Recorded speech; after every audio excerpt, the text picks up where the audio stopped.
For those of you who have been, well, following politics for quite some time, especially here in the UK, there has been a constant theme for the past couple of years. And it's not obviously just since Russia's invasion of Ukraine, since this came about. This has been talked about for quite some time.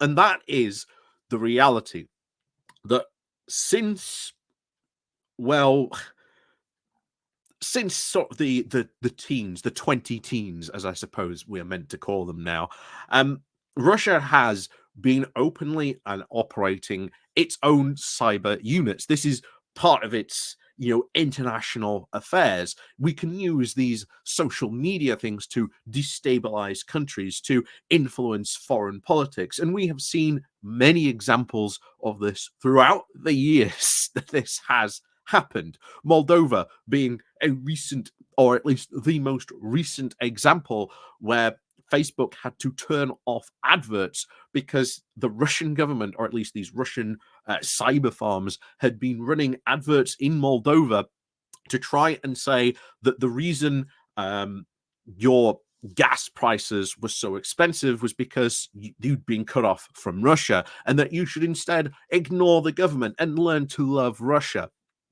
I'm paraphrasing, but those were roughly what the adverts have said. Not only that, there has been other examples of undue, shall we say, Russian influence, namely, of course, in the Tory party, something we'll be having a bit of a conversation about, but also other serious cyber attacks that have happened in the UK that have come from Russia. We have to start really treating this as a serious issue. And the thing is, this has already been brought up as an issue. If you may remember the Russia report, this was a serious issue that was brought up, commented on, and then our Tory government went, meh, we can't really be bothered to look into this too properly. So we're just going to leave it now. We're just going to leave the Russia report. We're not even going to really release the full thing, shall we say, because we didn't at the time see it as a necessary thing to be able to release. Well, what a difference a couple of years and, of course, a Russian invasion of Ukraine makes when we now have David Cameron coming out, head of the Minister for the Foreign Office, coming out and saying, yes, there has been a significant meddling of the UK democratic process by Russian cyber attacks. What a difference it makes to go, there was no Russian interference at all, to, oh no, actually, yes, there has been. And from what we can tell, quite significant interference, at least tried and attempted as well. So, before we go more and talking about this as well, please do remember to click on the like, share, and subscribe button. And of course, down below, there are links to my Patreon page and a one-off donation link called Buy Me Coffee, where you can, well, buy me coffee. And of course, as always, thank you very much to all those people who do help and support the channel that way. Like I say, there is the YouTube thank you button. And of course, there's the Pony Club. Yes, there's a Pony Club as well. There's the YouTube thank you button. There's the Buy Me Coffee link as well, where you can buy me coffee, although I already think I said that, but never mind. So, Russian cyber attacks. This is hardly new, or at least something that was heavily talked about between especially 2017 up until 2018. This was one of the big talking points that were not only a serious concern here in the UK, but you also had problems of that in America as well as the rest of Europe, saying, hey, we are seeing these sort of increased cyber attacks, or these influence attacks, or at least these disinfo attacks on our on our populace. This is becoming quite a problem. We need to think of how we can do these. And eventually this led to sort of Facebook having to respond themselves and saying, well, okay, we'll step up and we'll try and help solve some of this as well, because even we can see this is somewhat of a problem. And there's even something to suggest that the recent riots in Dublin may have been, or at least come from, partly from these Russian disinfo attacks.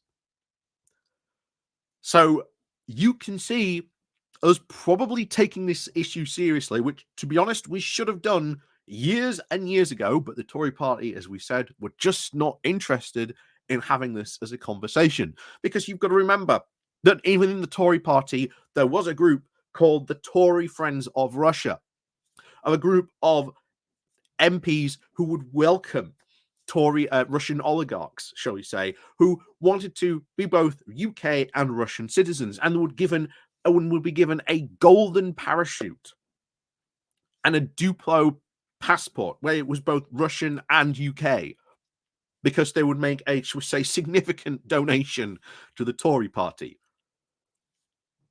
Maybe we should look into that.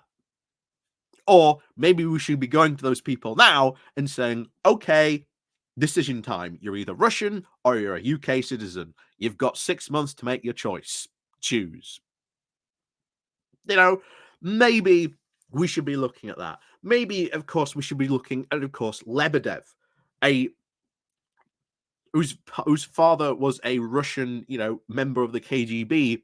And of course, Boris Johnson happened to go to a party of after he'd been to a top level NATO meeting.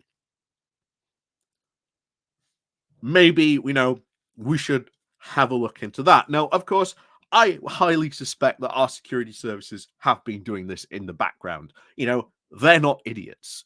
But of course, the problem becomes when you've got a government who doesn't take this seriously, who might have been told by the security services, hey, you probably shouldn't be doing this because we've got some, legitimate security concerns about this. Or maybe you shouldn't be welcoming this guy into your home because maybe he's got, a virus that could jump onto your network. And not only that, in the recent report, and especially reported in the Financial Times, who did a really fantastic story on this, we're talking about the increased activity there has been against MPs, peers, civil servants, and even NGOs. Now, why NGOs? Why these non-governmental organizations? Well, they have been targeted specifically to try and get information. And the phishing attacks, which has been result of, or at least the most recent or the most obvious examples that this piece provides, has been increasing. And it has been NGOs that they are trying to target because they want to say, oh, look at this piece of, dodgy information that this NGO had. Or, say that this information then came from this NGO, thus giving it some sort of air of legitimacy that it came from this NGO. We've even have an example here that Liam Fox was actually a victim of this cyber attack, and that the details of the UK-US trade agreement were actually leaked by one of these Russian cyber phishing attacks. Not only that, but also very recently in the Financial Times as well, they reported that the UK's nuclear power plants have become under increasingly more and more cyber attacks. And that should be incredibly worrying, because how are most of our power plants, and particularly the nuclear ones, run? They do rely on a lot of, on servers and, of course, computers to help them run.